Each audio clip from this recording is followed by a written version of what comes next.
Teesta project আছে, তিস্তা প্রজেক্টকে কেন চায়নাকে সরানোর জন্য, ইন্ডিয়াকে ওখানে ইন করানোর জন্য সে কাজ করবে। মানে সে বাংলাদেশের প্রকাশ্য শত্রু।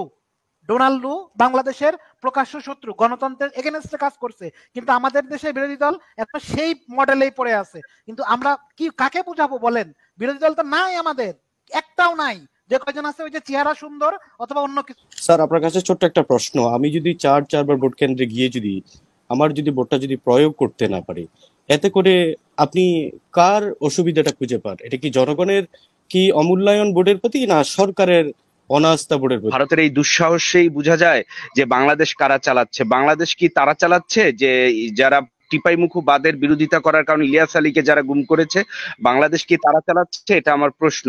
আরেকটা প্রশ্ন হচ্ছে যে আমাদের দেশের সকল প্রতিষ্ঠানে একইভাবে সব সিস্টেমেটিক ভাবে ধারাবাহিক ভাবে ভারতের গুণকীর্তনের প্রতিযোগিতা লেগে গেছে। তবে আমার প্রশ্ন এটাও, আমারই প্রশ্ন, দেশটা আসলে চালাচ্ছে কে, দাদারা নাকি পশ্চিমারা? আমাদের সাথে তিনজন দর্শক আছেন। ইঞ্জিনিয়ার ফরিদ পাঠান, আপনি সংক্ষেপে বলবেন আপনার প্রশ্ন বা মতামত প্লিজ। মাইক্রোফোনটা অন করে নেবেন। অনেক ধন্যবাদ হাসিনা আপা। আজকের আলোচক সবাই আমার খুবই পছন্দের, এবং মাউন্ট ভাই, আসসালামু আলাইকুম স্যার, এবং ফরাজ হোসেন স্যার। আমি যে কথাগুলো বলতে চাচ্ছি যে দেখুন, সিআইএ, কেজিবি, MI5, মোসাদ, র, RSS ওরা কখনো অ্যানাউন্স করে বলে কোনো গভর্নমেন্টের কাজ করে না। ওরা কাজ করে যখন ওরা জানতে পারবে, তার স্বামী বা স্ত্রী যখন জানতে পারবে সে সিআইএ বা কেজিবি, তখনই তার চাকরি হারাবে। এমনকি হাজবেন্ড জানে না যে স্ত্রী যে সিআইএ কাজ করে বা কেজিবি কাজ করে, অথবা ওয়াইফ জানে না যে হাজবেন্ড কোথায় কাজ করে। তো এভাবে আপনার বলে করে তো আর আপনার গভর্নমেন্টে কাজ হয় না। আর বাংলাদেশ NSI, ডিপার্টমেন্ট অফ বাংলাদেশের ডিবি, তাদের কাজ বের করা। আপনি যে রাস্তাঘাটে কেউ যদি বলে কয়ে এগুলা কথা বলে, তাতে কোনো মূল্য থাকবে না। NSI বলুক, NSI বললেই তো হয়। আর ডোনাল্ডো সাহেব এবং জিল্লু সাহেবের ঘটনাগুলা দেখেন, কোনো ডিপ্লোমেট এমনি কারোর সাথে কথা বলেন না যদি তার সরকারি কোনো কাজ না থাকে। এবং ডিপ্লোমেটের কাজ একজন নিউজ অ্যাঙ্করকে বলা, এবং এটাও ওই কেউ যদি চেষ্টা করলেও তার সম্ভব হয় না। এটা একটা। অনেক ধন্যবাদ আপনাকে। আমার মনে হয় আর 3 নাম্বারটা হলো যে দেখেন, ডোনাল্ডো সাহেবের আশা ফাইন্যান্স, জ্বালানি এবং বার্মা অ্যাক্ট। অনেক ধন্যবাদ। জি, অসংখ্য ধন্যবাদ আপনাকে আমাদের সাথে যুক্ত হওয়ার জন্য। আমাদের সাথে যুক্ত আছেন এম এ দাউদ, আপনার প্রশ্ন বা মতামত প্লিজ। আপু আসসালামু আলাইকুম। আমি আসলে তথ্য দিতে চাই। আসলে দেখেন, আমাদের অনেক রাজনীতিবিদ ও টকশোতে এসে ভুয়া মিথ্যা কথা বলেন। আমি কারো নাম বলছি না, কে বলেন। দেখেন, ইনকিলাব প্রকাশ করছে 4 লক্ষ বাংলাদেশি 8 ফেব্রুয়ারি 2020, 4 লক্ষ অবৈধ বাংলাদেশি এখানে এসে কাজ করছে। তারা কোট করছে DW নিউজের, এই নিউজটার, এই যে ইনকিলাবের প্রকাশিত নিউজ, এই নিউজের নিচেই তারা ডয়েচে ভেলের থেকে বলছে, আমি কোট করে বলি, 5 লক্ষ বাংলাদেশি, 5 লক্ষ ভারতীয়রা কাজ করেন, তার মধ্যে 10% মতো ওয়ার্ক পারমিট আছে, এবং বাকি 5 লক্ষর মধ্যে 4 লক্ষরই কোনো ওয়ার্ক পারমিট নাই এবং কোনো ভিসা নাই। তারা ট্যুরিস্ট ভিসা এসে এখানে কাজ করছেন, এবং এই ট্যুরিস্ট ভিসা এসে কাজ করছেন। এটা কিন্তু আমার রিপোর্ট না, ডয়েচে ভেলের রিপোর্ট, ইংলিশ দেখে নেবেন, ডয়েচে ভেলের রিপোর্ট আছে খুব বড় আকারের। এবং তারা কোট করছে টিআইবি সরাসরি ফিল্ডে জরিপ চালায় বের করছেন।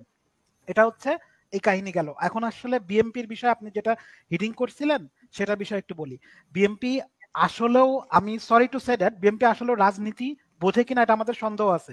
কারণ শেখ হাসিনা সরকার 5 মিলিয়ন ইন্ডিয়া চায়নার কাছে লোন চাইছে, এটা আপনারা সবাই জানেন। এখন ডোনাল্ডো একটাই এজেন্ডা নিয়ে আসছে। তার এজেন্ডা পড়েন, সে কি জন্য কথা বলতে আসছে। ইন্দো প্যাসিফিক, সে স্পেসিফিক করে দিচ্ছে, কোনো গণতন্ত্র নিয়ে না, মানবাধিকার নিয়ে না, শুধু ইন্দো প্যাসিফিক এই বিষয়টা নিয়ে আলোচনা করবে।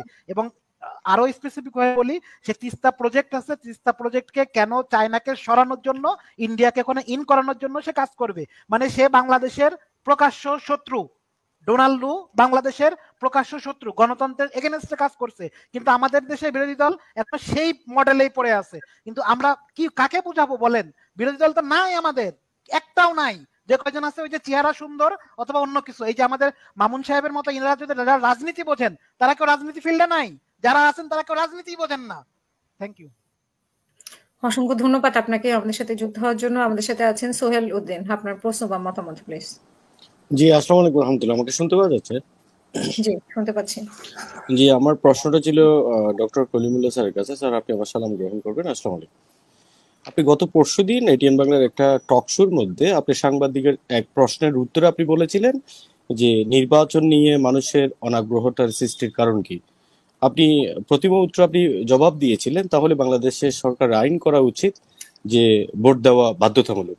স্যার, আপনার কাছে ছোট্ট একটা প্রশ্ন। আমি যদি চারবার ভোট কেন্দ্রে গিয়ে যদি আমার যদি ভোটটা যদি প্রয়োগ করতে না পারি, এতে করে আপনি কার অসুবিধাটা খুঁজে পান? এটা কি জনগণের কি অমূল্যায়ন বোর্ডের প্রতি, না সরকারের অনাস্থা বোর্ডের প্রতি? আরেকটা প্রশ্ন হলো, আপনি যে আইনটা করবার কথা বলেছেন, সে আইন যদি একটা প্রেসিস সরকারকে যদি বৈধতা দেওয়ার জন্য হয়, তাহলে আজকের যে আমাদের জনগণের যে আমাদের এই যে কাঙ্ক্ষিত জায়গা যে আমার ভোট প্রদান করা, এটা আমরা কখন ফিরে পাবো? ধন্যবাদ। অসংখ্য ধন্যবাদ আপনাকে সোহেল উদ্দিন। আমাদের সাথে আছেন শ্রাবণ চৌধুরী, আপনার প্রশ্ন বা মতামত প্লিজ। জি, আসসালামু আলাইকুম ওয়া বারাকাতুহু। ধন্যবাদ হাসিনা আপু আমাকে সুযোগ করে দেওয়ার জন্য। আমার প্রশ্নটা প্রফেসর জনাব কারিমুল্লাহ স্যারের কাছে।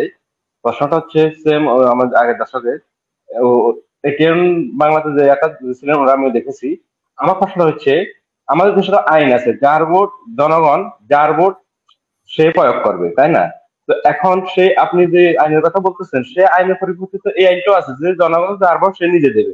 এখন বাংলাদেশে কি যার ভোট সে নিতে পারে? যদি দিতেই পারে, গোপালগঞ্জে বর্তমান সরকার শেখ হাসিনা যে গঠন করেছেন, গোপালগঞ্জের 2টি কেন্দ্রে তার যে পরিমাণ ভোট ছিল তার সাথে ওভার ভোট করেছে। তাহলে আমার প্রশ্ন হচ্ছে, এই ভোট গুলা কারা দিয়েছে? এই ভোট গুলো কি যার ভোট সে দিতে পেরেছে? 100+ যদি ভোট হয়, একটা ইউনিয়নে 100 জন মানুষ কখনো জীবিত থাকে না। কেউ বাইরে থাকে, কেউ অ্যাডমিট থাকে হসপিটালে, অথবা মৃত থাকে। তাহলে বাংলাদেশে এমনও নজির আছে 100+ ইলেকশন হচ্ছে। তাহলে যার ভোট সে কিভাবে দিয়েছে? এটা তো একটা আইনের ব্যাপার। তাহলে বাংলাদেশে এতে কি আমরা কি প্রতীয়মান নয়? বাংলাদেশে আইনের আইনের কোনো ভ্যালু নাই। তো আইন করে কি হবে? আইন করে কি কোনো কাজ হবে দেশে? যে দেশে সরকার নিজে আইনের লঙ্ঘন করে প্রতিনিয়ত। আজকে কবির কাছে যে কথাটা বলেছেন ডোনাল্ড বিষয়ে, ডোনাল্ড বিষয়ে তো বিএনপি এখন এতটা আত্মবিশ্বাসী না। আমরা বুঝেছি আত্মবিশ্বাসী সরকার, কারণ এই সরকারকে ডোনাল্ড ক্ষমতায় এনেছে ভারতের মাধ্যমে, আবার এসেছে এই সরকারকে পরিপূর্ণ ক্ষমতা দেওয়ার জন্য ডোনাল্ড। এটা আমরা ভালো করে জানি। অতএব আমরা দেশের জনগণ এখন কাউকে বিশ্বাস করে না। আমরা এখন একটাই, আমাদের এই দেশ থেকে ভারত এবং সাথে ভারতের দালালদেরকে বাংলাদেশ থেকে প্রতিহত করতে হবে। ধন্যবাদ। আসসালামু আলাইকুম। অসংখ্য ধন্যবাদ। ইশতিয়াক ভাই 1 মিনিটে শেষ করবেন প্লিজ। জি, আমার প্রশ্নটা হচ্ছে টপিকের সাথে রেলিভেন্ট। দেশ চালাচ্ছে কে? আমার প্রশ্নটা হচ্ছে যে যখন 57 জন অফিসারকে মারা হয়েছিল, তখন renowned Indian author Abinash Paliwal সম্ভবত উনি লিখেছিলেন যে ভারত বাংলাদেশকে হুমকি দিয়েছিল, যদি বাংলাদেশ সে জায়গায় মিলিটারি ইন্টারভেনশন করে পিলখানায়, তাহলে ভারত হস্তক্ষেপ করবে। ভারতের এই দুঃসাহসেই বোঝা যায় যে বাংলাদেশ কারা চালাচ্ছে। বাংলাদেশ কি তারা চালাচ্ছে যে যারা টিপাইমুখু বাদের বিরোধিতা করার কারণে ইলিয়াস আলীকে যারা গুম করেছে? বাংলাদেশ কি তারা চালাচ্ছে? এটা আমার প্রশ্ন।